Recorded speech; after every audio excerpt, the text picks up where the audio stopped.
Internet. It is I, Malik Aaron, and welcome back to Box Office Predictions.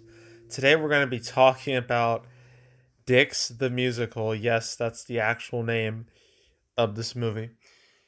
And as usual, we're going to be going over the pros and cons. So let's get to it.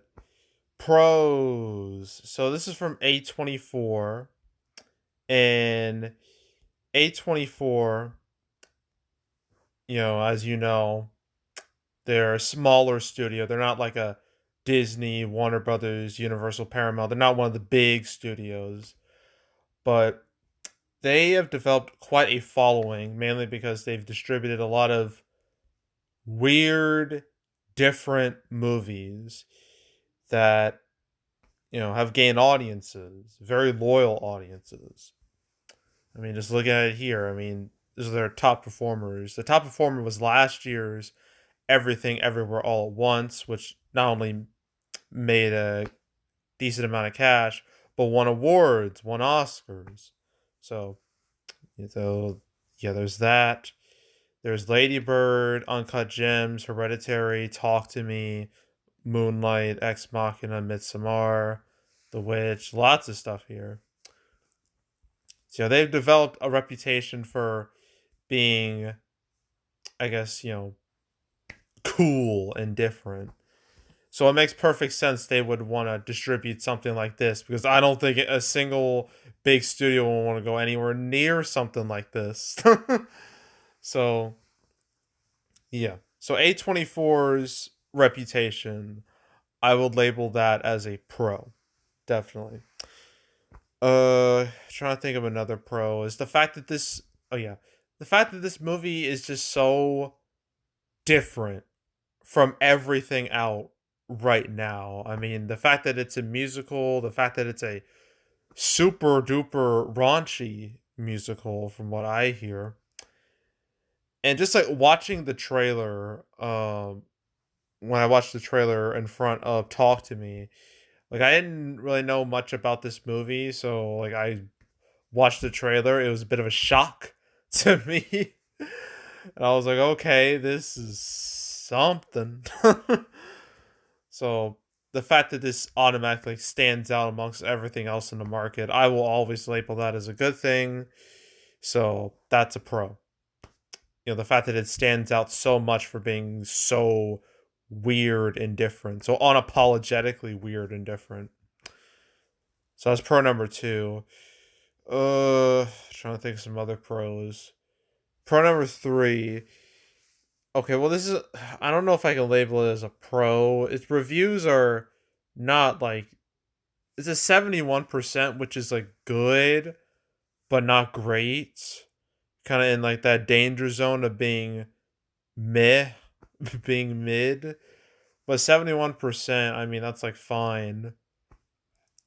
That's fine enough. So I'm going to label that as a positive, a pro, although it's a minor pro. Is there any other pros? I think that's it. Yeah, I think that's it. Okay, cons. This movie's weird and different, but that's not always a good thing. Okay, like a movie like this with just like watching the trailer, like I could tell this movie was not gonna have a wide audience. Okay, this is like the audience for this was gonna be pretty small. It was always gonna be small. So yeah, this movie has very narrow appeal. Doesn't have wide appeal. And even with like some of A24's other movies, like they can have like wide appeal because some of those movies, you know, are horror movies, and horror movies obviously have their own well established, fan bases. Like Hereditary, Talk to Me, like stuff like that. We're gonna get attention because, horror fans were gonna watch it. And like some of these other movies, like Uncut Gems, most people watched that because it was Adam Sandler doing something that most people wouldn't expect him to do. And then Everything Ever All at Once, that had like a very like eye catching visuals that made people go, damn, I need to experience this.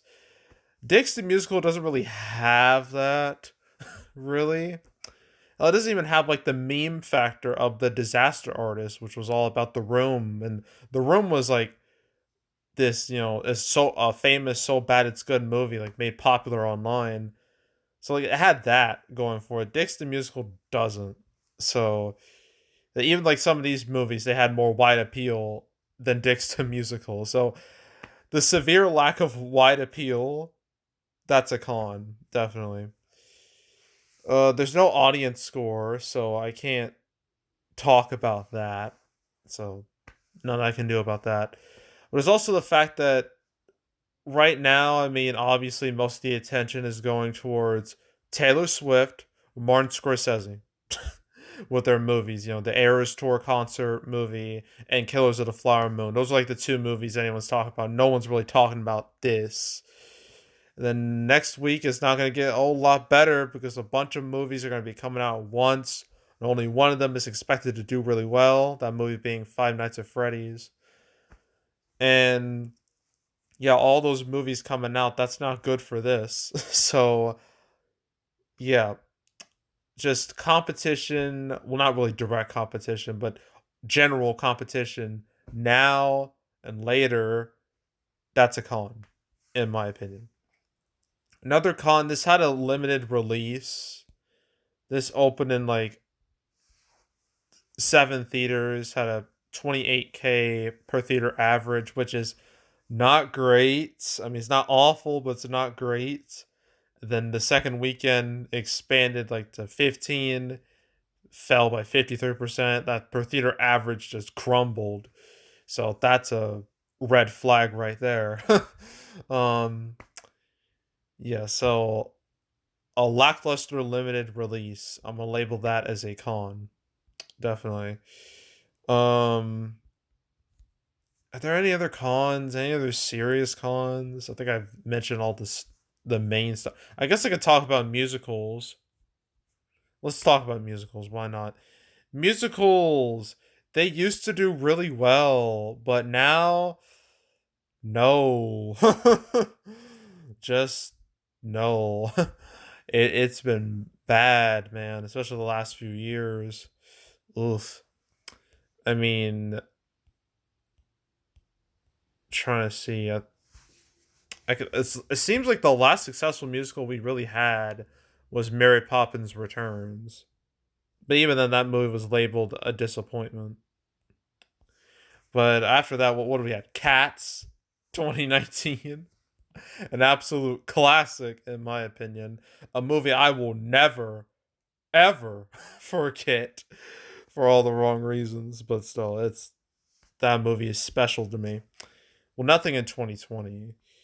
2021, oof. In the Heights, West Side Story, Dear Evan Hansen, bombs, all of them, all tanked real hard. So, yeah. And then last year, I mean, what did we even have last year? Lyle Lyle Crocodile. Nobody cared about that movie. I mean, it didn't do like awful, but no one gave a shit about it. So, yeah, then this year, what if we don't have anything except Dix the Musical. So, yeah. And I know there's like musicals coming up, like Wonka and Color Purple and the Mean Girls musical and all that. But right now, musicals, they're in a rough spot. Like they are. Like you can't deny that. So the rough state of the musical genre, labeling that as a con. And I think that's it. So opening weekend, I don't even know how many theaters this is playing in. I mean, I could try to look it up, but I don't think I'm gonna get a great answer. So I'm gonna see if there's any number out there. I'm not seeing anything. I don't see anything. Whatever. It doesn't matter. Let's just say probably like 600, 700 something theaters, I guess. I don't see this hitting $1 million. I don't see that happening. Maybe. I don't know. I don't know, man. Ugh. $1 million, 500,000 to a million. That's the usual range I have for small movies like this. So I'm gonna go with it. 500,000 to a million. And then opening no, that's opening weekend. It's total. I imagine this is gonna be very front loaded because of the type of movie it is. It's the type of movie that where like I guess either like the curious people or the A24 like genre fans, like they're gonna watch it like day one and then it just crumbles after that. So I'm gonna say, I don't know, 2, 3, 4, 5 million, somewhere around that range. I think I'm gonna go with that. And yeah, that's it. So that was Dix the musical. We got two more movies to talk about. One new one and one that's a re-release. Those movies being Killer of the Flower Moon and The Nightmare Before Christmas re-release. So stay tuned for those videos. Yeah, that's it. That's all. Make sure to subscribe, like this video, leave a comment, turn notifications, share the whole drill. We'll check out more videos like this. I got playlists on the homepage, all previous prediction videos I made this year. You want to watch any of them, go right ahead. You want to watch any of them from the last few years, you can go right ahead. There's also the Cancel series where I go over all the movies that were supposed to come out but didn't. I only covered Dix the Musical one time, and that was episode 208. I talked about it alongside Saltburn, Silent Night, American Fiction, and Ordinary Angels. Talked about it alongside those movies. And I know there's big rumblings that Deadpool 3 is going to move out of its May date, but it's not official yet. I don't like commenting on rumors. I don't like making videos about rumors. So I'm going to wait till it's official before I make another canceled episode, okay? I know some smaller stuff happened, but I really didn't care about it. I was just going to group all those other movies with something that I thought would be worth talking about. But since the Deadpool 3 news isn't official, I can't talk about it. So you're just going to have to wait for the next cancel episode. But if you want to watch any of the past ones I've done, I'm now made. God, how many have I made? I'm trying to check. 210, yeah? 210. You want to watch any of those? Oh, shoot. You want to watch any of those from beginning to now, you want to binge them all from beginning to now, I highly encourage you do that, so go do it. There's also box office recaps where I go over the box office results for any particular month. October recap will come out the first week of November, before the Marvels comes out. Let's just say that. So yeah, stay tuned for that video. But if you want to watch any of the past recap videos I made on the channel, you can go right ahead. And yeah, that's it. That's all. I am out. Goodbye.